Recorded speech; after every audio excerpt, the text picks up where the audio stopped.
मकड़ी, चींटी और जाला।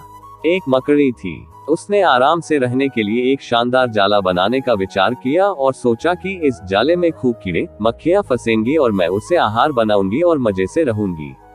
उसने कमरे के एक कोने को पसंद किया और वहां जाला बुनना शुरू किया। कुछ देर बाद आधा जाला बुनकर तैयार हो गया। ये देखकर वह मकड़ी काफी खुश हुई कि तभी अचानक उसकी नजर एक बिल्ली पर पड़ी जो उसे देखकर हंस रही थी। मकड़ी को गुस्सा आ गया और वह बिल्ली से बोली, हंस क्यों रही हो? हंसो नहीं तो क्या करूं? बिल्ली ने जवाब दिया, यहाँ मक्खियां नहीं है, ये जगह तो बिल्कुल साफ सुथरी है, यहाँ कौन आएगा तेरे जाले में। ये बात मकड़ी के गले उतर गई।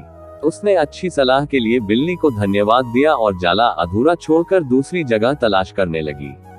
उसने इधर उधर देखा, उसे एक खिड़की नजर आई और फिर उसमें जाला बुनना शुरू किया। कुछ देर तक वह जाला बुनती रही, तभी एक चिड़िया आई और मकड़ी का मजाक उड़ाते हुए बोली, अरे मकड़ी, तू भी कितनी बेवकूफ है। क्यों? मकड़ी ने पूछा। चिड़िया उसे समझाने लगी, अरे यहाँ तो खिड़की से तेज हवा आती है, यहाँ तो तू अपने जाले के साथ ही उड़ जाएगी।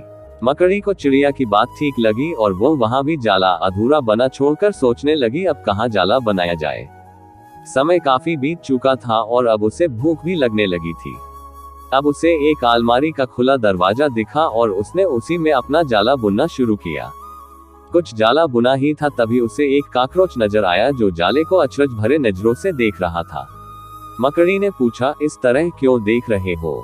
कॉकरोच बोला, अरे यहाँ कहाँ जाला बुनने चली आई, ये तो बेकार की अलमारी है, अभी ये यहाँ पड़ी है, कुछ दिनों बाद इसे बेच दिया जाएगा और तुम्हारी सारी मेहनत बेकार चली जाएगी।